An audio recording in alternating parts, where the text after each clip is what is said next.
অসমীয়া মানুহবোৰ খুব আবেগিক আমাৰ আবেগবোৰ ধান খেৰৰ জুইৰ দৰে আমি ইমান আবেগিক যাৰ বাবে আমাক আজি অনলাইনতো ভগৱান পোৱা যায় বুলি আমাক ঢপলিয়াই টানি নিব পাৰে কাৰণ আমি আবেগিক আমি ফটো এখন দেখাৰ লগে লগে যদি কোৱা হয় 10 জনক শেয়াৰ কৰক ভাল খবৰ পাব আমাৰ আইসকলে প্ৰথমে শেয়াৰ কৰিব সঁচা কথা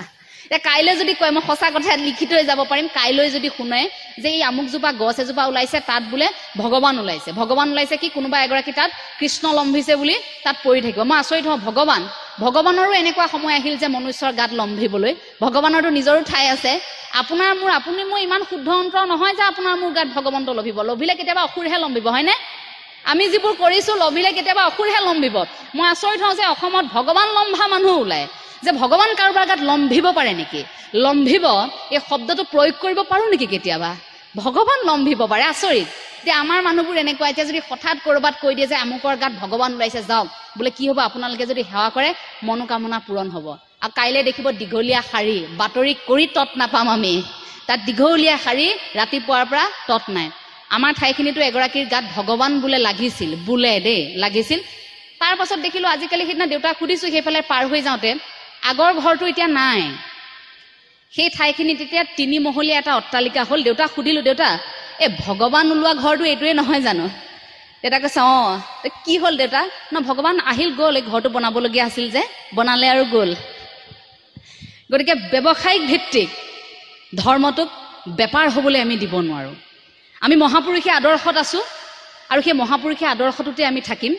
এই আমাৰ ধৰ্মটোক আনে বেপাৰ কৰিবলৈ চেষ্টা কৰিব আপোনাৰ মোৰ আবেগক কোনোবাই খেলিবলৈ চেষ্টা কৰিব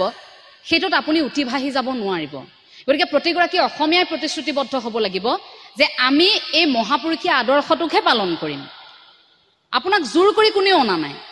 এটা কথা মনত ৰাখিব যে মহাপুৰুষীয় আদৰ্শটোত কাৰোবাক টুপ দি আনিবলগীয়া হৈছে নেকি আজি অনুষ্ঠান দিলৈ আপোনালোকক আনোতে কোৱা হৈছে নেকি যে আপোনালোক আহিব আপোনালোকক এনেকৈ দিয়া হ'ব আপোনালোকক ইমান টকা দিয়া হ'ব আপোনালোকক এনেকৈ আমি শুশ্ৰূষা কৰিম এইবোৰ কথা দিয়া হৈছে নেকি আপোনালোকক নাই হোৱা আপোনালোক আহিছে সত্ৰৰ সৈতে আপোনালোক জড়িত আপোনালোকৰ সত্ৰখন আপোনালোকে ইমান সুন্দৰকৈ পৰম্পৰাৰে জীয়াই ৰাখিছে তাত আপোনালোকক টুপ দিয়া হৈছে নেকি সত্ৰ পৰিচালনা সমিতি আপোনালোকক টুপ দিছে নেকি যে আপোনালোক আহক আপোনালোকৰ পৰিয়ালক আমি এনেকৈ সহায় কৰিম কিন্তু ভাবি চাওক একাংশ ধৰ্মৰ লোকে ধৰ্মান্তকৰণ কৰিবৰ বাবে তেনেকৈ কিন্তু মানুহক টুপ দিবলগীয়া হৈছে গতিকে তেনেকুৱা টুপত আপুনি মই উঠিভাহি নাযাওঁ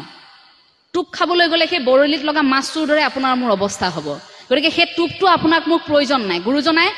আদৰ্শ দি থৈ গৈছে সমাজ দি থৈ গৈছে তে সেই আদৰ্শ আৰু সমাজত আপুনি মই থাকিম য'ত সাম্যবাদৰ কথা থাকিব য'ত এক ঈশ্বৰবাদৰ কথা থাকিব নালাগে ভগৱন্তৰ বাবে বেলেগ ঠাইত গৈ কামনা কৰিবলৈ পিতৃ মাতৃক ভকতি কৰক মানুহৰ সেৱা কৰক গুৰু দেও নাম ভকত বোলে আদি গুৰু জগতগুৰু শ্ৰীমন্ত শংকৰদেৱ গুৰুজনা পিতৃ মাতৃটো আছে আদি গুৰু আৰু শিক্ষাগুৰুসকল আছে সমস্ত গুৰুক আমি সেৱা কৰিম তাৰ পাছত আহিলে নাম আমি কৃষ্ণ নাম ল'ম তাৰ পাছত আহিলে আমি দেও কৃষ্ণ দেওৰ কথা ক'ম তাৰ পাছত আহিলে আমাৰ ভকত কৃষ্ণ দেও নাম ভকত এই গুৰু দেও নাম ভকত বুলি যে আমি ক'লো এই ভকত বুলি কোৱাৰ লগে লগে শেষত এই সকলোবোৰ গুণ আমাৰ হৃদয়ত কঢ়িয়াই আমি প্ৰতিগৰাকী ভকত হ'ম বগা সাজযোৰ পিন্ধি আমি সেই বগা সাজযোৰত দাগ নলগাকৈ আমি প্ৰতিগৰাকীয়ে মহাপুৰুষীয় আদৰ্শটোক আমি পালন কৰিম সেই প্ৰতিশ্ৰুতি যদি প্ৰতিগৰাকীয়ে কৰে তেন্তে আমি আৰু শংকাত থাকিবলগীয়া নহয় আমি আৰু ভয়ত আচলতে দিন কটাবলগীয়া নহয় মই কথাখিনি শেষ কৰিব বিচাৰিম অকণমান নামেৰে